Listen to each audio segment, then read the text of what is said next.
welcome to Vantage This Week, a show where we recap the highlights of the week gone by. The Americans met the Ukrainians in Saudi Arabia. They agreed to a deal.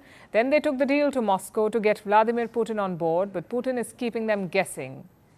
He has said neither yes nor no.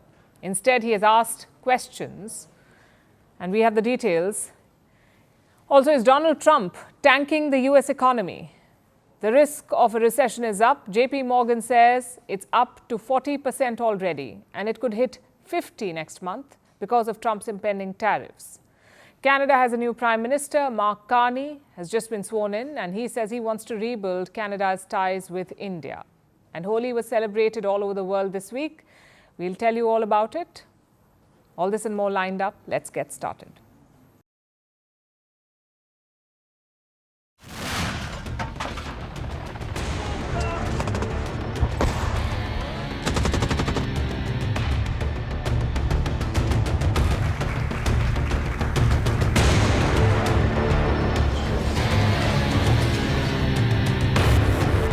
We are getting good signals outside of Russia as to where we are with Russia.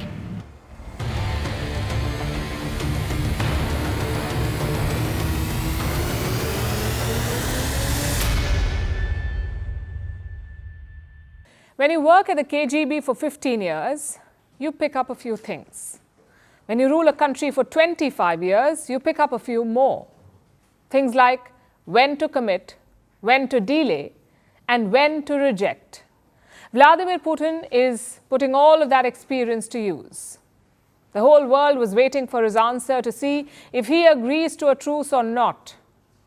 And what does he do? Throw a googly. We thought Putin had two options here, yes or no. But he has picked a third option, maybe. Putin says he supports the idea of a ceasefire, but he has certain queries. Like who will monitor this truce? And what will happen after that? He is seeking clarity from the American side. We agree with the proposals to cease hostilities, but we proceed from the fact that this cessation should be such that it would lead to long-term peace and would eliminate the original causes of this crisis. We should discuss it with our U.S. partners. Maybe we should have a call with President Trump and discuss it with him. But we support the idea itself to finish the conflict in a peaceful way. That was Thursday evening. Later that night, Putin had an important meeting with Trump's envoy Steve Witkoff. Then this morning, Witkoff boarded a flight back to Washington. He is carrying a message from Putin to Trump. Over in D.C., the U.S. president is still hopeful. He says Russia is willing, or Russia will do the right thing. We know where we are with Ukraine, and we are getting good signals outside of Russia as to where we are with Russia. And hopefully they'll do the right thing. It's really humanity. We're talking about humanity. We're not talking about the money. Now, some of Putin's queries are genuine. Like, what will this truce be used for? Will Ukraine get more weapons in this time? And what if someone breaks the truce? Who monitors and verifies the violations? Until these questions are answered, Vladimir Putin will not accept a deal. The question is, what is his end goal?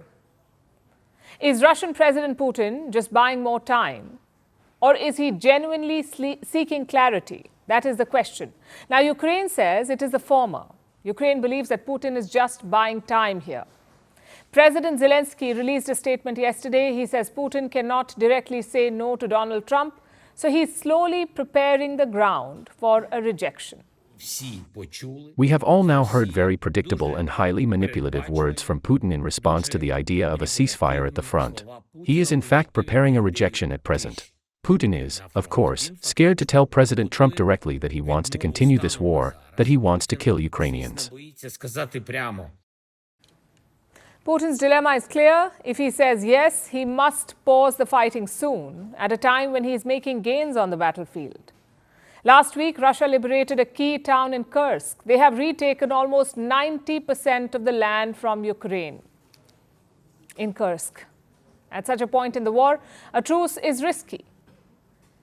If it falls apart, Putin would have wasted valuable time. But saying no is also risky because it plays into Ukraine's hands. You see, Zelensky is betting on Putin rejecting this truce. Only then can he flip the narrative. So far, Donald Trump has been blaming Zelensky for playing hardball, for refusing to stop the fighting. But if Putin says no to this truce, then that blame would shift to Russia. Do you see the dilemma here?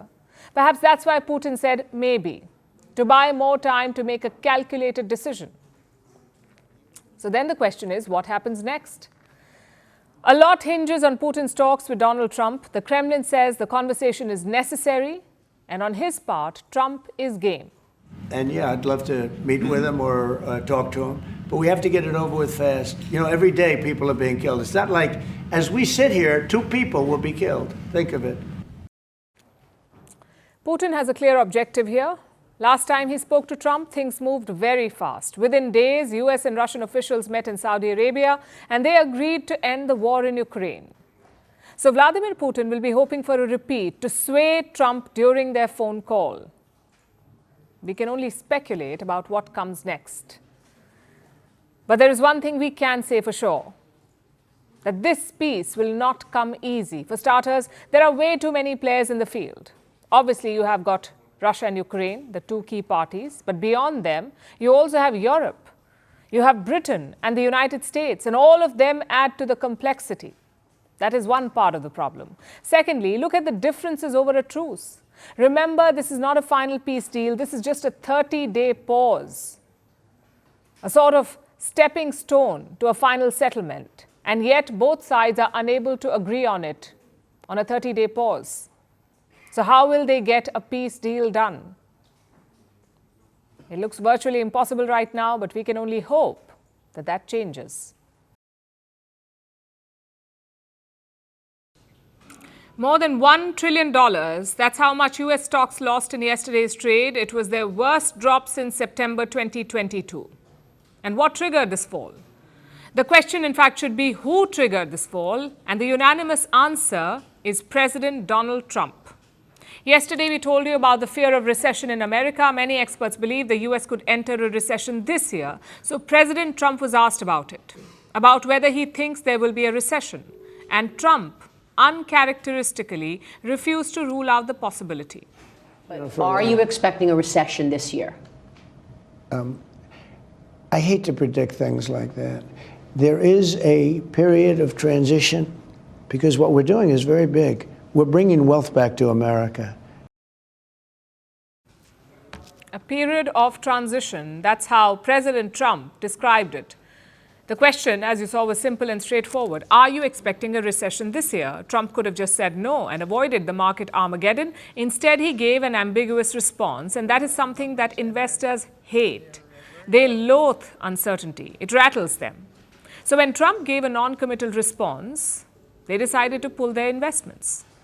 And this triggered a market collapse. Some of America's biggest companies took a hit, including and especially the tech sector. Big tech is among Donald Trump's biggest supporters, and they were among the worst affected by this market collapse. Trump's comments hit them hard. America's biggest technology companies lost some $750 billion in all, in one day's trade, $750 billion. The list includes giants like Apple. The iPhone maker lost some $174 billion in a day. Microsoft's value fell by $98 billion. Google's parent company Alphabet lost $95 billion. Amazon $50 billion, and Facebook's parent company Meta lost $70 billion.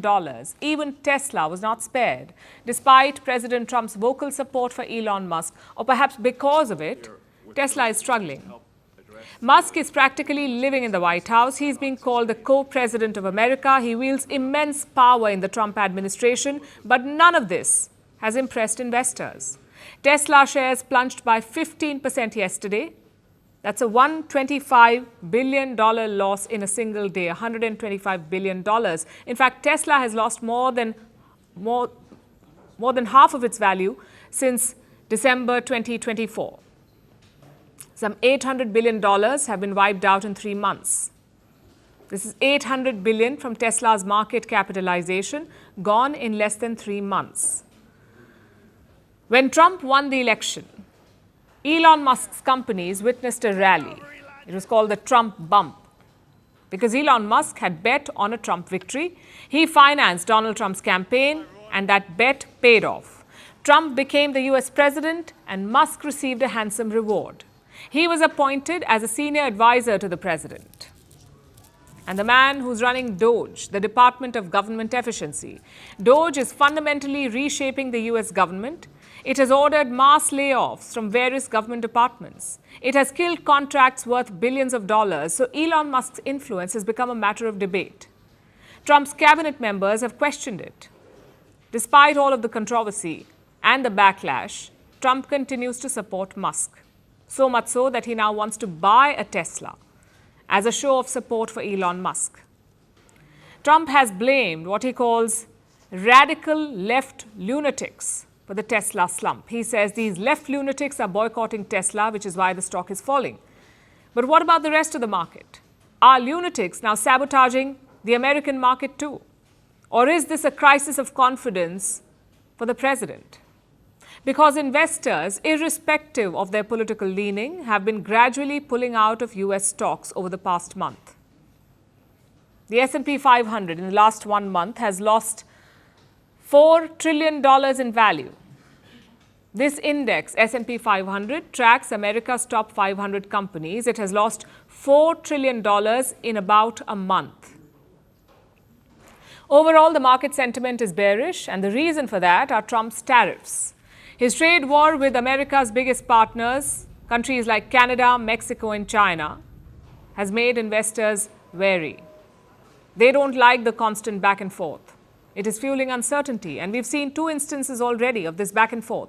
Trump announces tariffs on US trade partners only to roll them back and then declare a new deadline.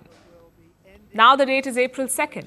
That's when Trump says he will impose sweeping tariffs. You're worried about a recession. Maria Bartiromo asked you, and you kind of hesitated. I'll tell you what, of course you hesitate. Who knows? All I know is this: we're going to take in hundreds of billions of dollars in tariffs, and we're going to become so rich, you're not going to know where to spend all that money. I'm telling you, you just watch. Trump's tariffs are draining global investors. Markets around the world are bleeding. Japan's Nikkei fell by almost 1%. South Korean markets lost about 1.3%. South Korea's acting president has spoken about this. He says America first is hurting his country. The arrow of Trump's America First policies have started targeting our country. President Trump has recently claimed in his congressional speech and other remarks that South Korea's tariffs are unfair and has called for the abolition of subsidies promised to semiconductor companies, signaling all-out pressure. Indian markets too were trading in the red today. However, by the end of trading day, we saw some recovery. But this chaos is not over yet. Yesterday was particularly bad, yes. It was also a message of sorts from investors to the American president. They are not happy with his handling of the economy. From the battleground in Ukraine to the global trade war, the one that Donald Trump has unleashed on the world, the US president has shaken up global trade. His wide-ranging tariff plan has sparked a range of reactions. Some countries are trying to play it safe, trying to negotiate in the hope of getting Trump to withdraw the tariffs. Others are fighting back, like Canada. Trump is targeting Canadian steel and aluminium. He has imposed a 25% tariff on them, and this will hurt because Canada is America's biggest supplier of steel and metal. The Canadian economy depends on these exports. So Ottawa is hitting back. 25% reciprocal tariffs on an additional $29.8 billion of imports from the United States. This includes steel products worth $12.6 billion and aluminum products worth $3 billion, as well as additional imported U.S. goods worth $14.2 billion for a total of $29.8 billion. The foreign ministers of Canada and the US have met. Talks are underway, but Canada is also preparing for a protracted battle. The Canadian Central Bank has cut interest rates. Trump's tariffs could trigger a recession in Canada, so the central bank is increasing the money flow. They're hoping to absorb some of the shock from these tariffs. The European Union is taking a similar approach. They are imposing tit-for-tat tariffs on the US. Brussels is targeting $28 billion worth of American goods. Stuff like motorcycles, peanut butter and jeans. They're now facing new and higher import taxes. But the EU has also left the door ajar for a potential negotiation with Donald Trump.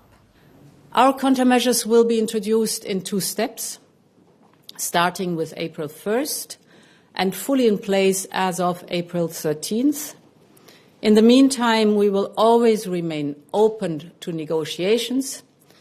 We firmly believe that in a world fraught with geo-economic and political uncertainties, it is not in our common interest to burden our economies with such tariffs. So both Canada and the EU have picked a fight with Trump. But the strongest response has come from China. Beijing is not just retaliating on tariffs, it is going after American companies. It is singling them out and launching investigations into their affairs. China's latest target is Walmart, the American retail giant. Chinese authorities summoned Walmart executives, although Beijing claims that it was just a meeting. Apparently, Walmart was speaking with suppliers in China. It wanted discounts on its supplies. It wanted to protect its margins and cushion the shock of Trump's tariffs. And the logic is quite simple. If the products cost less, then the tariffs won't really matter. And this has made Beijing furious. Here is a quote published by a Chinese mouthpiece. It says, Walmart's demand for Chinese suppliers to bear the full tariff burden is unreasonable and disrupts fair competition and international trade order. So China is willing to take the fight to Trump. It is reminding the US that these tariffs violate WTO rules, the rules of the World Trade Organization. Both the 301 tariffs and the 232 tariffs have been ruled by the WTO dispute settlement body to violate multilateral trade rules. The combined implementation of these tariffs will neither help the so-called national security nor save the domestic industries in the United States. It will only highlight the unilateralism, protectionism, and bullying nature of the U.S. measures. Look at the twist in the tale. Today, China is wielding the rule book and the US under Donald Trump is the rule breaker. Then we have Mexico, another American neighbor. How is Mexico dealing with Trump's tariffs? Their president, Claudia Sheinbaum, is taking a wait and watch approach. Unlike Canada and the EU, she did not rush to impose retaliatory tariffs. Claudia Sheinbaum wants to negotiate first.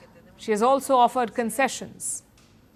Trump's biggest complaint with Mexico is the border. He says the US-Mexico border is porous, that it leads to a large influx of migrants, and it has led to a rise in cross-border smuggling.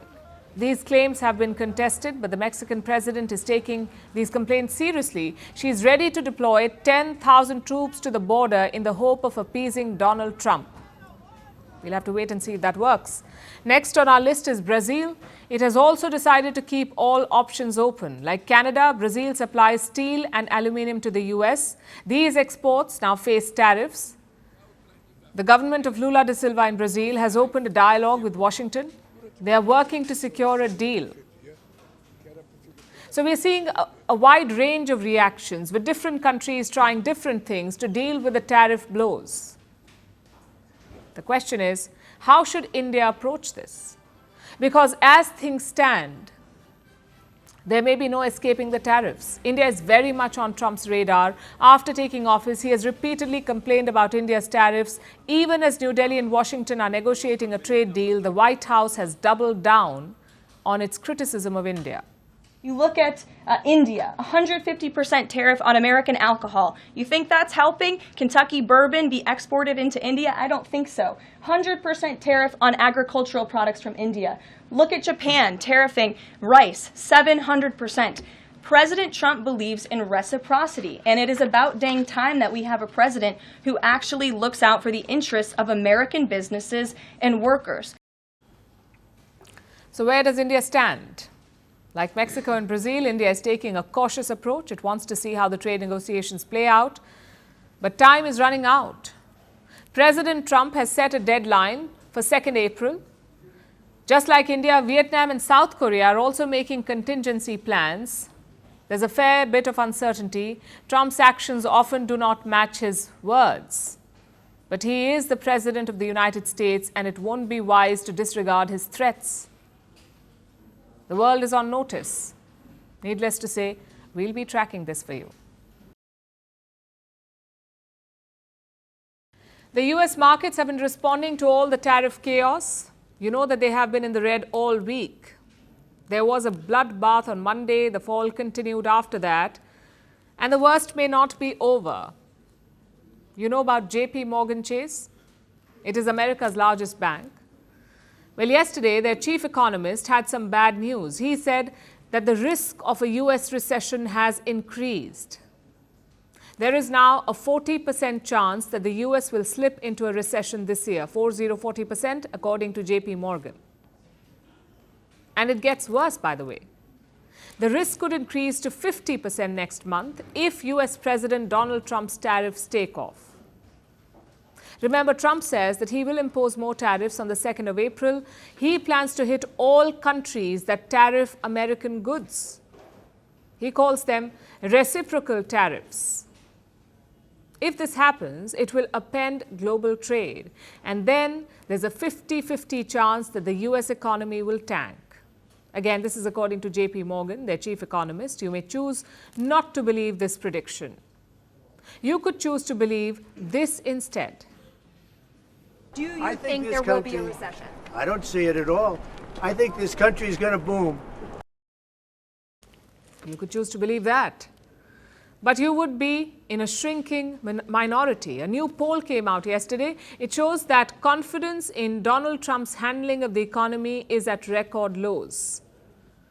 56% of the people polled disapprove of his economic policies, and this has never happened before. Never during his first term as US president. Back then, the economy was Trump's strong suit. Public disapproval always stayed below 50%. But just 50-odd days into his second term, the script has flipped. The impending tariffs, the looming trade wars, and all the government job cuts, all of this is bound to bring negative sentiment. And what's worse is that the last part doesn't seem to have worked. The US Treasury Department has released its latest figures for the month of February, Trump's first full month in charge, the month of February, and US government spending has hit a new record. It has skyrocketed, despite all the job cuts under Elon Musk and Doge. In February 2025, US government spending was a whopping $603 billion. That's how much they spent, $603 billion. Their earnings were less than half of that at just $296 billion, which means that the US added $307 billion to their budget deficit. They had to borrow that money to pay the bills. $307 billion in February alone. Now, budget deficits are not new to the US. This happens every single month, but this time it happened despite Elon Musk and Doge. You know how Musk has been taking a chainsaw to the US government, firing people across the board, more than 20,000 already, and he has cancelled contracts left, right, and center. But despite all of this, the deficit went up. Not just that, the government spending hit a new record. It doesn't make much sense, does it? But there are a few things to consider. It will take time to gauge the full impact of the job cuts, for the layoffs to reflect on the books. Meanwhile, expenditure is up for a number of reasons, like increasing interest payments on past debt, and things like healthcare getting more expensive over time. So it's a tricky situation, which no one can fix immediately, not even Elon Musk and Doge. Let's see if the American people give Trump and Musk time, or if dwindling public confidence tips the US into a recession. Now let's turn to Iran. The country has been under a lot of pressure, or should I say maximum pressure, from the US President Donald Trump. He's back in the White House. One of his first acts after taking office was to reinstate his policy of maximum pressure on Iran. The goal? To deny Iran all paths to a nuclear weapon. Trump has said that he wants to work out a deal. He wants Iran to agree to never making a nuclear weapon. And he says his maximum pressure tactic is the way to ensure this. Iran, however, is not impressed. We're ordering you not to do this, and not to do that, or we'll do this. If that's the case, I'm not coming to negotiate with you at all. Go and do whatever the hell you want. That was Iran's president, Masoud Pezeshkian. He's tired of all the threats. So he just told Trump to do whatever he wants. Iran will not bow to pressure. We need to have a relationship with the world. We don't want to break off with anyone. We don't want to fight with anyone. But we're not supposed to bow off in humiliation to anyone. Should they come forward with dignity, we will speak with dignity. But as they threaten, or what they did to Zelensky, it was really shameful. Pezeshkian says Iran will not bow or be humiliated. He cites what happened with Ukraine's President Volodymyr Zelensky, how Trump humiliated Zelensky at the White House. Iran's President Pezeshkian says his country will not tolerate that. And that is a fair ask. What about Trump's response? He says he offered Iran a choice: military action or peace talks. Very, very soon. You'll be talking about that pretty soon, I guess. And hopefully we can have a peace deal. You know, I'm not speaking out of strength or weakness. I'm just saying I'd rather see a peace deal than the other. But the other will solve the problem. Trump says he sent a letter to Iran's supreme leader, Ayatollah Ali Khamenei. That letter will be delivered soon, reportedly via an Emirati delegation. But the letter might not get the reception that Trump is hoping for. You just heard Iran's President Pezeshkian, and Khamenei has a similar view. Some bullying governments insist on negotiation, but their negotiation is not aimed at resolving issues, it's for domination. They'll raise new demands, and these new demands will certainly not be met by Iran regarding the country's defensive capabilities, regarding the country's international influence. Don't do this, don't meet that person, don't go to that place, don't produce that thing. Your missiles' range shouldn't exceed such and such a distance. Can anyone accept these things? This is what negotiation is for.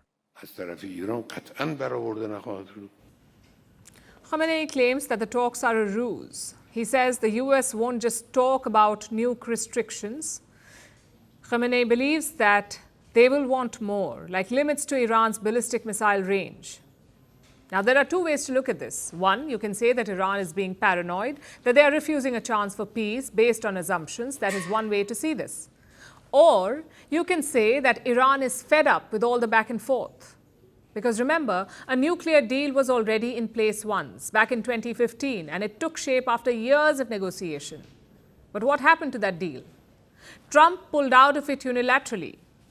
This was in 2018 during his first term as president. Iran said it was abiding by the previous deal, but Donald Trump did not care. He tore it up and imposed his first maximum pressure policy. So why should Tehran believe him now, especially under pressure? So you can see why the Iranians do not seem keen on talks. But there's also another side to all of this. Perhaps an out for Iran. 各位记者朋友，大家下午好。 China will hold the China-Russia-Iran-Beijing meeting on the Iranian nuclear issue on March 14th. Vice Foreign Minister Ma Jiashu will chair the meeting. Russian Deputy Foreign Minister Sergei Ryabkov and Iranian Deputy Foreign Minister Kazem Garibabadi will come to Beijing to attend. The three parties will exchange views on the Iranian nuclear issue and other issues of common concern. China is holding a nuclear summit on Friday. It has invited Russia and Iran. These three countries will discuss Iran's nuclear issue, China, Russia, and Iran itself. Let's face it, the West probably won't accept this. They are likely to discredit any outcome from this meeting. Europe probably will not believe any Russian guarantees over Iranian nukes, or Chinese ones for that matter. And here lies the dilemma. Because it wasn't Iran who broke the last nuclear deal. It wasn't even Russia or China. It was Donald Trump. He was the one who tore up the last deal unilaterally. So who's really the more trustworthy party here? For Iran, there is no contest. Now we turn to Syria. The country just saw its bloodiest days since the ouster of former President Bashar al-Assad. Clashes erupted between Syria's new rebel rulers and members of the Alawite minority group. More than 1,300 people have been killed, 1,300 people, about 1,000 were civilians. They were reportedly slain in revenge killings perpetrated by the state. Syria's new president, the former rebel leader Ahmad al-Shara, has called for peace and calm. He has promised to punish the people who kill civilians. But can he bring his own forces to heel? Here's our report.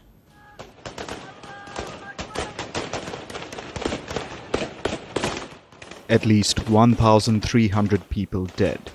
About 973 of them civilians. Horrifying tales of summary executions. And bodies left to rot in the streets. This is what has been taking place in Syria since last Thursday. Tensions came to a boil and erupted in mass violence. People in the country are calling for peace. They've seen enough war and bloodshed. We do not want revenge.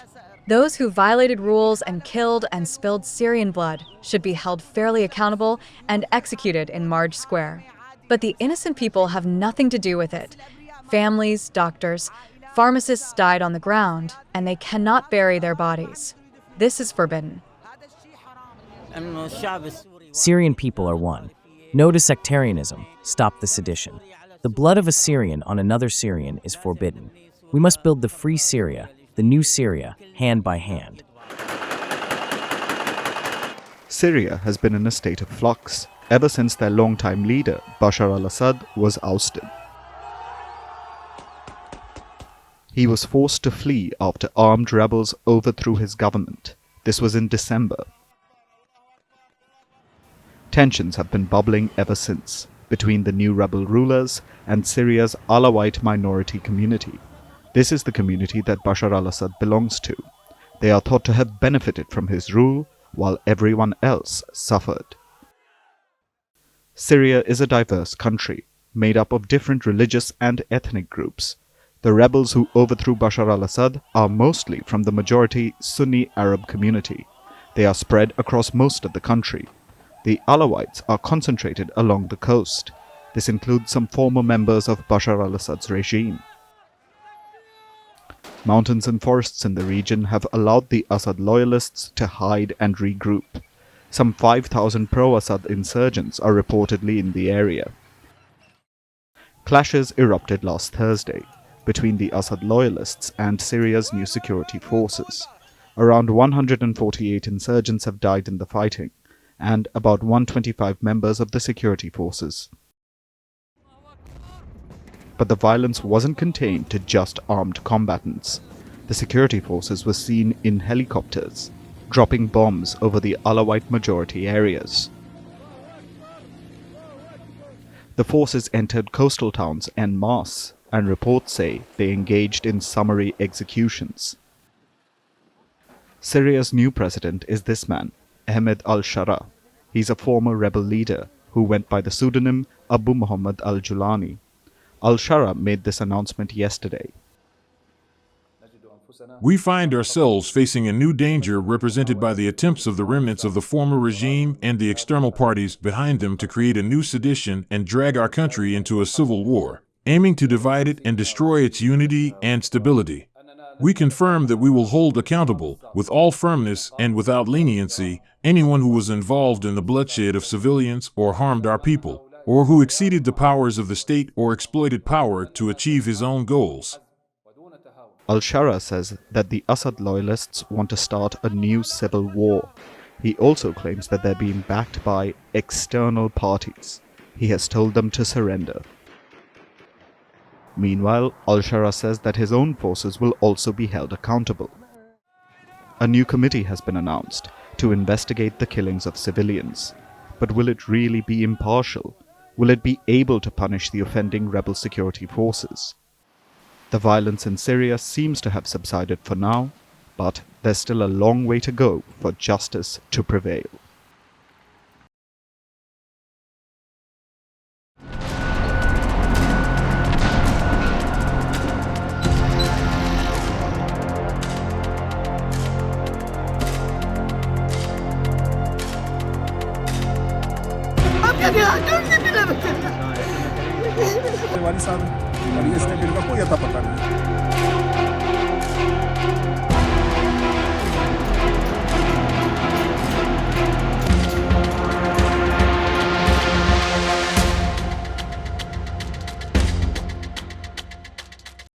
It's day 2 of the train hijack in Balochistan. The military operation is still underway.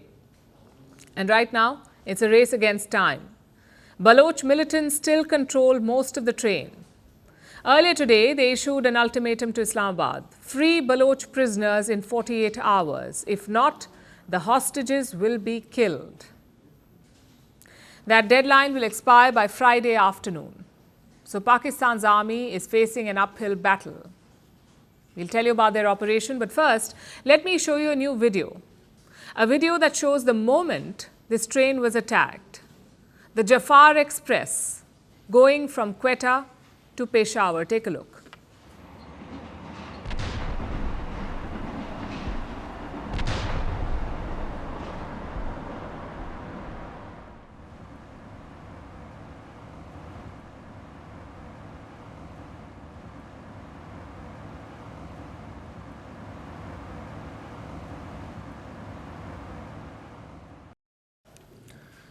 This train was carrying 400 plus people. It was attacked near a tunnel by the BLA. The BLA is the Baloch Liberation Army. It's a separatist group in the Balochistan province of Pakistan. Pakistan's government says 70 to 80 fighters were involved in this attack. They bombed and then boarded the train, which brings us to the operation. Hundreds of Pakistani troops have been rushed to the site. Helicopters have also been deployed. Pakistan says around 190 passengers have been rescued, though it is not clear how they've been rescued, whether the army freed them from the BLA or whether the BLA released them on their own. That is not clear. Either way, hundreds still remain stuck. Pakistani officials say that 30 BLA fighters have been killed. 30 Baloch fighters have been killed. If true, that still leaves around 50 fighters. So as things stand, this operation continues. Those freed are being moved to nearby towns. Some of them have recounted the hijack. Listen to this. लोग चीख रहे थे, गाड़े मार रहे थे, बस कुछ लेट गए, हम भी लेट गए पूरी ट्रेन में, सब लोग लेट गए कि अपनी जान बचाएं।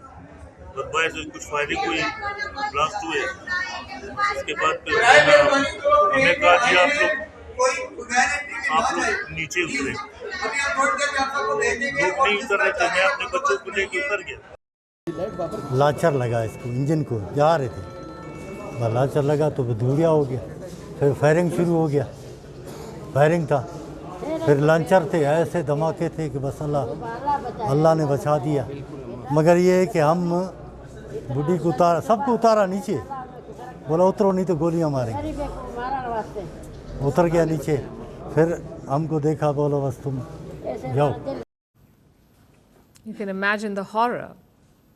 There are young children on that train and many of them are still being held hostage. The Pakistani military is trying to flush out the militants, but they're facing two problems. One is the terrain. It is rugged, mountainous, and in the middle of nowhere. This hijack happened near the city of Sibi, which is almost 160 kilometers from Quetta. Quetta is Balochistan's capital. This rugged terrain is making it hard to access the train. That's the first problem. The second problem is suicide bombers. Pakistan's government says that some BLA militants have strapped bombs on themselves and they're seated along with the passengers, especially the women and children, which is why a gung-ho approach may not work. The military is trying to be cautious. Even as this operation drags on, bigger questions are being asked, like how was such an attack even possible? The thing is, the BLA has been striking with more frequency. In fact, they have targeted this same train before. But the previous attacks were rudimentary operations. This one was a lot more complicated. They stopped, boarded, and hijacked an entire train with more than 400 people on board. It rarely happens anywhere in the world. It is also off-brand for the BLA, the Baloch Liberation Army. They cannot compete directly with Pakistan's army. So they've usually depended on guerrilla tactics like sabotage and hit and runs. That has been their modus operandi. So how did the BLA manage to pull this one off? Pakistan state media has a theory. They say the BLA is getting support from Afghanistan, from the Taliban in Kabul. Apparently, even the Baloch leadership is there in the Afghan capital. Let's look at the map first. Balochistan shares a massive border with Afghanistan. It is almost 1,500 kilometers long. Again, rugged and vast. Pakistan has accused Kabul of sheltering Baloch militants. Their relationship has gone downhill since 2021. That's Pakistan's relationship with the Taliban. It has gone downhill since the Taliban took Kabul. Islamabad did help the Taliban capture power, but the Taliban have refused to do Pakistan's bidding since, especially cracking down on militants. Reports say the Taliban is giving abandoned US weapons to Baloch groups. You may remember the US pulled out of Afghanistan in 2021. They left behind a lot of tech. They left behind things like helicopters, artillery, and guns. The Taliban is apparently sharing this with militant groups, basically nudging them to strike Pakistan. If true, it would explain the daring and complex nature of yesterday's attack. Islamabad's first priority at this point is to free the hostages, but afterwards, tough questions will have to be asked. So far, the military has used brute force to subjugate Balochistan. Will they reassess that strategy now, or will they double down? We'll be watching this space closely. Now we turn to the Philippines. High drama unfolded at the Manila International Airport today. The country's former president, Rodrigo Duterte, was arrested. He was picked up when he landed in the Philippines. And now he is reportedly on a plane to the Netherlands, to The Hague. Because this arrest was carried out at the behest of the ICC, the International Criminal Court, which had issued an arrest warrant for Duterte over his so-called war on drugs. Remember, Duterte was president of the Philippines between 2016 and 2022. Thousands of people were killed during that time. The official count is over 6,200, but the real number is said to be much higher, as high as 30,000 according to some estimates. And this is what the ICC has been investigating. Of course, Duterte does not accept any of this. Listen to what he said after his arrest today. For detention and the basis for detention. So, what is the law and what is the crime that I committed?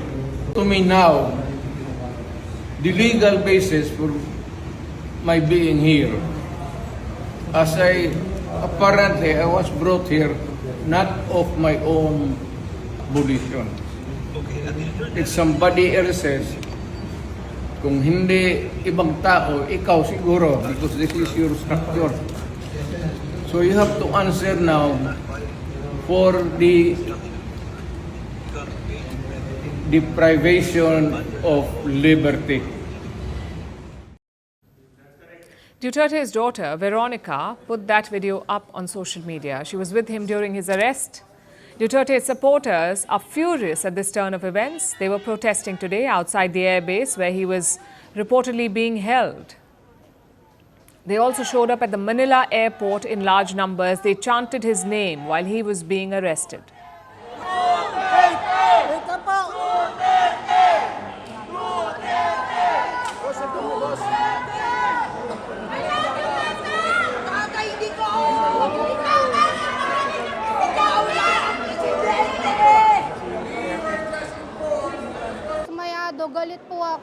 I'm sad, dismayed, and angry at what happened. Duterte is old and he did not deserve what they did to him. What he did was for the Philippines. The time that he was the president was peaceful. There was less crime and there was order when he was in power. He did not deserve this treatment. Rodrigo Duterte is a polarizing figure. To his supporters, he was tough on crime. He is said to have made the Philippines safer. But his detractors say that he upended law and order. He encouraged extrajudicial killings without any regard to due process. Hitler massacred 3 million Jews. Now, there is 3 million, there's a 3 million drug addicts. There are. I'd be happy to slaughter them. If you know of any addicts, go ahead and kill them yourself, as getting their parents to do it would be too painful. The police was given free rein. They killed with impunity and then planted evidence to justify the slaughter. These are the charges. The International Criminal Court has been investigating all of this. During Duterte's presidency, they were investigating, so he simply withdrew from it. He pulled the Philippines out of the ICC. His lawyers say that this makes today's arrest unlawful because the Philippines is not part of the ICC anymore. The ICC still claims to have jurisdiction, though, over crimes committed before Duterte withdrew. His lawyers are not happy. This is what they said. I feel that they've been deprived of his legal rights. Even as former president, huwag mo nang pansinin yun, basta tao, Pilipino, you are entitled to all the constitutional rights as provided by our Constitution. That seems a little tone deaf. Duterte, of all people, should not complain about legal constitutional rights. The families of his drug war victims held vigils today. They say his arrest is the first step towards justice. But it may not be that simple. You see, the Philippines is also gearing up for midterm elections. They will take place in the month of May. On one side, you have the current president. His name is Ferdinand Bongbong Marcos Jr. On the other side, you have the vice president. Her name is Sara Duterte, and yes, she is Rodrigo Duterte's daughter. Sara was initially an ally of the current president Marcos Jr., but last year they had a falling out, and their feud has been escalating. Sara even threatened to have Marcos assassinated. And for this, she was impeached last month. But she has not removed from her post. Now Sara Duterte's father has been arrested just before an election. Will this result in a sympathy vote for her? Will it allow her to undermine President Marcos and eventually free her father? We'll find out in a few weeks. Now to the biggest headline from Canada. They have a new Prime Minister, a man called Mark Carney. He will replace Justin Trudeau. Remember, Trudeau resigned in January. In fact, he was forced to resign after 9 years in power. His party is the Liberal Party. They started scouting for a new leader. There were many names in the ring, but in the end, they chose Mark Carney. He won nearly 86% of the ballots cast. Now, Carney is no stranger to leadership. He was once the governor for Bank of Canada. He led the Bank of England too. He was a special UN envoy. So his resume is stacked. But here's the twist. He has never held a political position. I know that these are dark days. Dark days brought on by a country we can no longer trust. We are getting over the shock, but let us never forget the lessons. We have to look after ourselves, and we have to look out for each other. We need to pull together. So who is Mark Carney?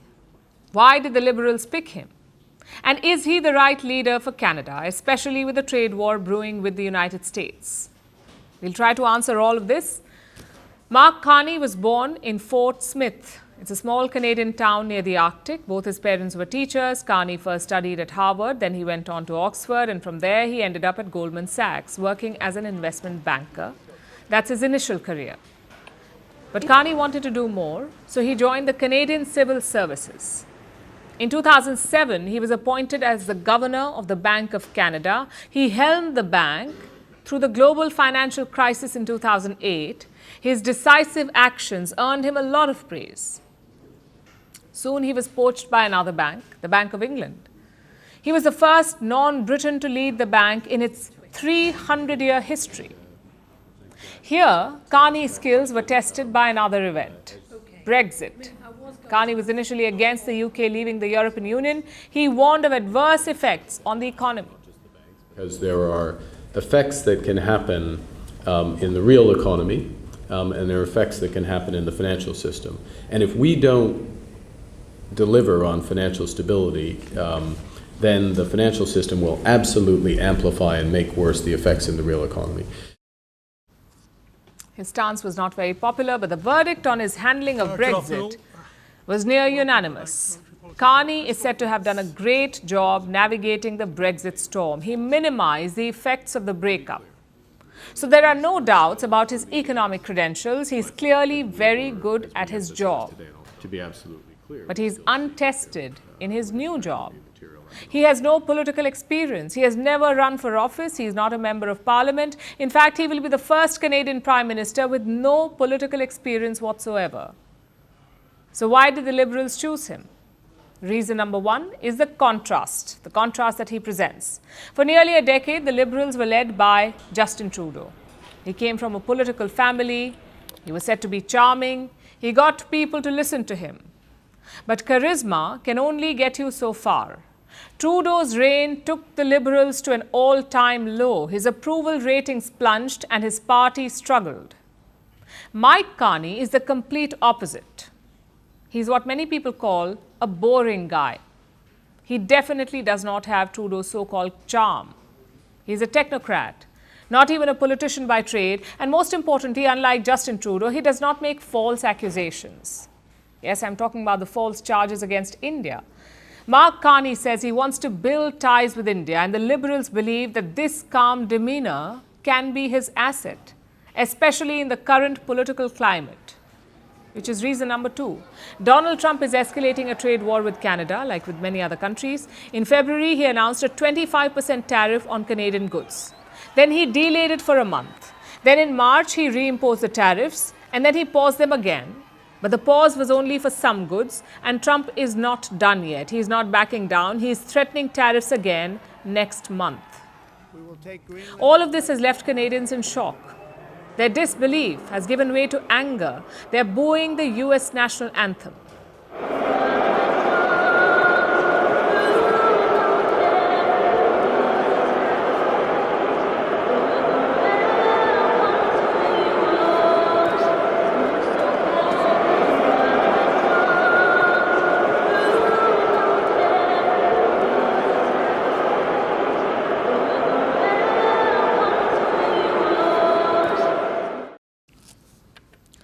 They're boycotting American goods, removing American whiskey from shelves, even changing the name of Americano coffee to Canadiano.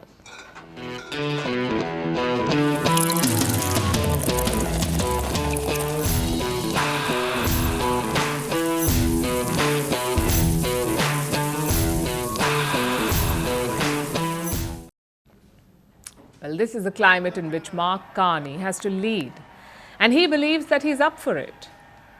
He once even compared Donald Trump to Voldemort, the one from Harry Potter, he who must not be named. America is not Canada. And Canada never, ever will be part of America in any way, shape, or form.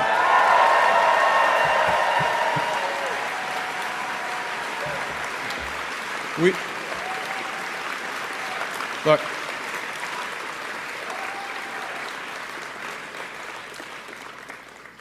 we didn't ask for this fight. We didn't ask for this fight. But Canadians are always ready when someone else drops the gloves. So the Americans, they should make no mistake, in trade as in hockey, Canada will win. Carney wants to win the trade war against the US. How? By diversifying Canada's trade ties, especially with like-minded nations like India. He wants to rebuild the trading relationship with India, and that's a good signal. But the question is, how long will he lead Canada? The country is set to go to polls in October this year. Carney will be leading the Liberals. Standing against him will be Pierre Poilievre, the leader of the Conservative Party. Until now, the Conservatives had tapped into anger against the Liberals. especially over rising inflation and housing prices. But Donald Trump's trade war has changed that equation.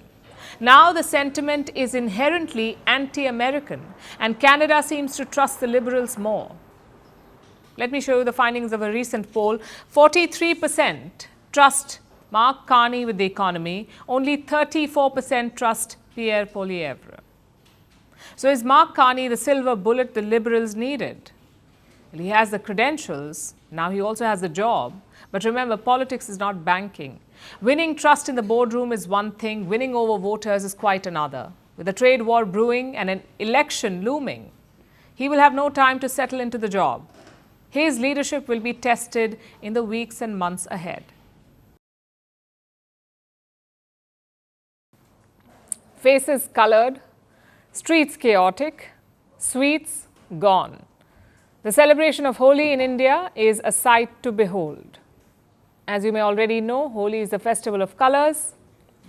It is one of India's biggest festivals. Millions smear family and friends with colour. They prepare special foods, sing and dance, and mark the start of spring in India. Holi signifies a time of rebirth. There are many stories behind this festival. According to Hindu mythology, the most popular story is that of Prahlad, and here's how it goes. Prahlad was a devotee of Lord Vishnu, and his father was a tyrannical king called Hiranyakashipu. Now, the king had a gift from God. He could be killed neither by a human nor by an animal, neither indoors nor outdoors, neither at day nor at night. So he wanted everyone to worship him. But Prahlad remained devoted to Vishnu. Enraged, the king ordered his sister Holika, who was immune to fire, to sit with his son in a burning pyre to kill him. That's when Lord Vishnu intervened. The fire burned Holika, while Prahlad remained unscathed, and Lord Vishnu appeared in the form of Narsimha, half human, half lion, and killed the king Hiranyakashipu. This is what the festival of Holi marks every year, the victory of good over evil. It is celebrated with bonfires and colors, and this joyous occasion brings people together. बहुत ही अद्भुत नज़ारा है और यहाँ की होली तो world famous है। India के हर एक कोने से आदमी आ रहा है यहाँ पे होली खेलने और बहुत ही अच्छा लग रहा है, बहुत मजा आ रहा है। But just as India comes alive with a festival of colours, so do its businesses, because Holi has a booming economy worth 60,000 crore rupees. That's about $7 billion. According to India's apex trade body, that's how much the festival of Holi is expected to add to the economy, $7 billion US, which is a 20% increase compared to last year. And if you know Holi, you know that this figure is not surprising. According to one estimate, festive accessories alone make up a market worth $1.3 billion. There are trendy movie-themed water guns, herbal and spray-based gulals. Gulal is a coloured powder. Then there is apparel with Holi-themed T-shirts and, of course, pre-Holi and post-Holi skincare products. But if that is too much, people just go for the Holi masks and wigs. You name it, there is a Holi product for it. It is no wonder then that this festival is a bonanza for online shopping platforms. Your Flipkart, Swiggy, Blinkit, Zepto. Holi shopping is increasingly shifting online. Online sales are estimated to cross $1 billion. As platforms buzz with demands for coconut oil and gujiyas, this sweet is a Holi staple. And it has a huge fan base in India. In fact, last year, one Swiggy user famously ordered gujiyas worth about $300. So today is a blockbuster day for the snack market too, and for the tourism sector as well. So much so that airlines like Indigo are offering discounts, while others are offering an enhanced in-flight experience like SpiceJet, where crew members danced to a popular Holi song and went viral. But dance moves aside, according to a tourism platform, this Holi season has witnessed a 50% increase in flight bookings because luckily this year Holi is also a long weekend. So this surge is driven by thousands of Indians returning home to their loved ones and tourists who are visiting Holi hotspots to get a taste of Indian culture. I'm from America and I came to celebrate Holi, and so far it's been amazing. People have been so welcoming and kind, and it's just filled with so much joy, and so I'm having such a great time. After all, Holi takes many forms in India. In Mathura and Vrindavan, it is a week-long festival with flowers and colours. In Barsana and Nandgaon, it is a festival of playful beatings with sticks. In Banaras, devotees throw ash from pyres. In Punjab, Holi comes with mock sword fights and martial arts. In Udaipur, there is a dazzling display of fireworks. In Bihar, colour play and folk songs. And in Goa, a procession of vibrant floats. So it doesn't matter how you celebrate the Festival of Colours, you will do the economy a favour every time you say, let's play Holi. Yesterday was a bad day for X or Twitter. The platform went offline for a couple of hours. Elon Musk later said it was a cyber attack. For users, this presented a new problem. When Instagram is down, you make jokes on X. When WhatsApp is down, you make jokes on X. But when X is down, where do you make jokes? Turns out you wait for it to come back. And that's what users did. Once the platform was back, it was a roast session for Musk and X. Take a look.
Some news before we wrap up. India's premier global summit, the Raisina Dialogue, will start next week, and Firstpost is collaborating with the organizers to bring you the Ideas Pod. On Monday, Tuesday and Wednesday, world leaders, defense chiefs, top diplomats, corporate titans, you can catch all of them on the Ideas Pod. So make sure you tune in.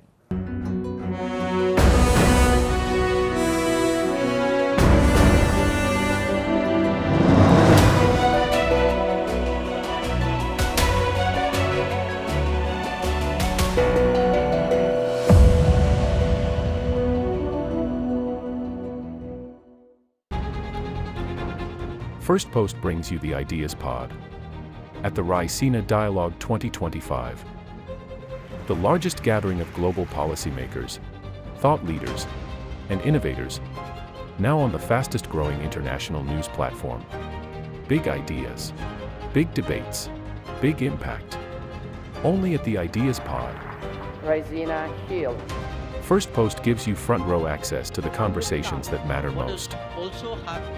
The Ideas Pod. Raisina Dialogue 2025 on Firstpost. From March 17th to March 19th.